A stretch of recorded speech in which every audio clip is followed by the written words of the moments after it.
Alright, I'm going to do my best to try and keep these videos short. But we'll see.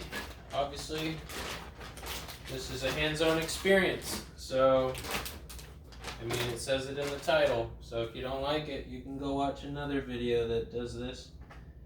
You got some basic thank you stuff, safety instructions, table of contents,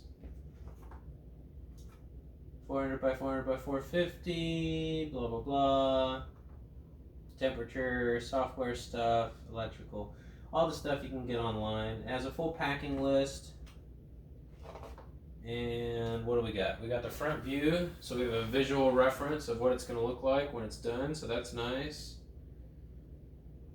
It explains where all the stuff is. We've got our Z-limit switches, which I'm actually really excited to learn how those work because they look super cool. Bed leveling, adjustment nuts, display screen, power support. So if that's the power support, what's the other one? It's probably an independent one because it's so stinking big. X limit switch. Oh, that's interesting. The X limit switch is on the extruder. So let me show that for you guys. So it looks like the X limit switch on the extruder itself, which that's pretty sweet. Different than what I'm used to. So that's nice. What else we got? We got leveling module, which is probably in here. What is this? We got some pass sticker that comes from quality control, which I wish meant more. This is interesting. So you've got your scraper, you've got your USB connector, you got your bag of hardware, and your blue snippers. I've got a after-sales service card with a USB dongle on here with a SD card converter, and it looks like some gloves or something. So that's interesting. Then we've got a spare twisty tie. And we've got all these T-brackets and nuts for the 2 T-joints. That's it. That's all that's in there. You've got your power cable. This is that Z leveling module, which is actually pretty interesting. Like when I saw this, I know that a lot of people probably look at this printer and they think that's probably a huge pain to level. But I watched some videos of some guys that are apparently really good at leveling with this thing, and I think this is actually super cool.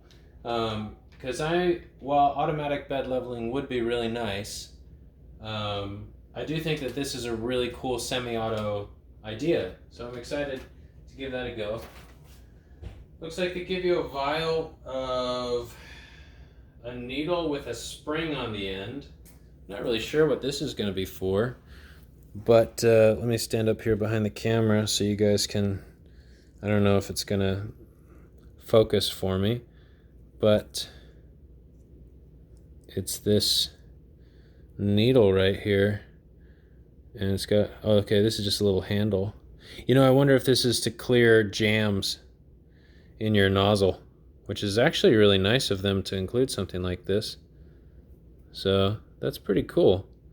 So that might be what that's for. I'm not really sure, but it comes in this tiny little flask, which is nice. It keeps it from getting bent. You got your SD card, and you got your spare hot end. It's already got a torqued down, everything's nice and tight. The extruder, it looks like it comes with a there's no label, so I don't know what diameter this is. Well, that's a shame. It's just, I just have to take their word for it, I guess. It also looks like the way that they secured the, on their spare, it looks like the way that they secured, gosh, I'm sorry that my camera is so terrible. It's literally just a phone. Sorry, this is super blurry, but you've got your regular, you know, the actual heating element that goes into your heating block, and then you've got your thermistor that reads the temperature, and it looks like, let me see if I can get my camera to focus up close. Here we go.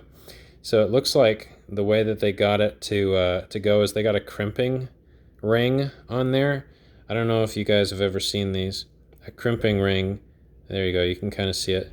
A crimping ring is just something that you shove in there, then you pinch it, and once you pinch it, the two sides expand like that. So it's literally just held together by tension. That's okay. I mean, it's not going to come loose easily by getting jostled, but it is, I don't know, it's a little interesting. Interesting choices, but that's kind of one of the things I really liked about AnyCubic with the Chiron is everything is a little bit different. It looks like the Bowden tube connector that you usually push in order to disconnect and pull this out has been zip tied shut. Like they put a zip tie around it so that you have to snip that off so that you can depress that and pull it out. So that's a nice little feature, or I guess a nice little attention to detail, I should say. Not really a feature. And it looks like, aside from that, they give you your spool mount. So that's kind of cool. I don't know. I've always mounted my spools and I run them into a, what are they called? The palette too. It takes 4 colors in, spits 1 out. I like doing that personally just because I load 2 of the same one in. That way I know I'm not going to run out of filament for really long prints. So anyway, I'm going to go ahead and probably stop the video and take a look at all this. But just a quick look through. It comes with your basic thank you letter, your safety instructions, table of contents, technical specs, your packing list, so you can double check everything's there. You got some product overview pictures, menu directory, setup, you know, how to, all that stuff. Installation section starts on page 9, and then it continues for, looks like just all the way to page 14. So that's pretty quick. And then it talks about leveling. You have a whole section on leveling the bed. I saw that there was, on another unboxing video, something like a separate sheet. But this is all leveling. And then we have driver installation, if you want to install some drivers. Cura installation, if you want to use Cura. I've been thinking about getting a different slicer software, but I use Cura. Introduction to slicing software and more slicing software and settings and all that stuff. And then you've got filament sensor, resume from outage. You've got troubleshooting. So page 38 and 39 are troubleshooting. And then you've got that. So a little 40-page book. It's pretty decent. It's not too bad. But yeah, that's that. So I'm going to take some time to get used to this. And probably in the next video, I'm not going to talk to you guys at all. I'm just going to show you how much I struggle to put this thing together. But anyway, yeah. Thanks for tuning in to my hands-on reviews.